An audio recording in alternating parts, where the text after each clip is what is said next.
आज सानिहा मुरीदके को 200 दिन से जायद गुजर चुके हैं, मगर जुल्म की दास्तान खत्म होने के बजाय मजीद गहरी होती जा रही है। रियासती ताकत के नाम पर घरों की चादर और चार दीवारी का तकद्दुस पामाल किया जा रहा है। लोगों की निजी जिंदगी अब महफूज नहीं रही। मस्जिद रहमतुल आलमीन जो इबादत, सुकून और रूहानियत का मरकज थी, आज भी सरकारी कब्जे में है और वहाँ नमाज एक जुर्म बन चुकी है। हजारों बेगुनाह कारकुनान जेलों की सिलाखों के पीछे कैद है, जहाँ जुल्म एक वाकया नहीं बल्कि रोज का मामूल बन चुका है। तशद्दुद, दबाव और गैर इंसानी सुलूक, ये सब अब एक सिस्टम का हिस्सा बन चुके हैं और इसी सिस्टम के नतीजे में कई जानें खामोशी से खत्म हो चुकी हैं। कानून कहीं नजर नहीं आता, इंसाफ कहीं सुनाई नहीं देता और इक्तिदार इंसानियत से खाली दिखाई देता है। सबसे संगीन हकीकत यह है कि तहरीक लब्बाइक पाकिस्तान की क़ियादत आज भी हब्स बेजा में है।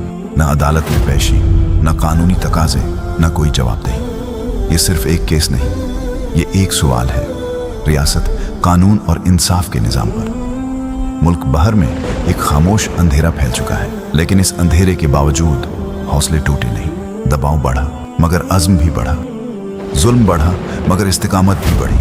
न क़ियादत झुकी, न कारकुन पीछे हटे और इस सब के दरमियान मीडिया की खामोशी सबसे बुलंद शऊर बन चुकी है। याद रखो, तारीख हमेशा गवाह रही है, जुल्म चाहे जितना भी ताकतवर हो, जब हद से बढ़ता है तो मिट जाता है।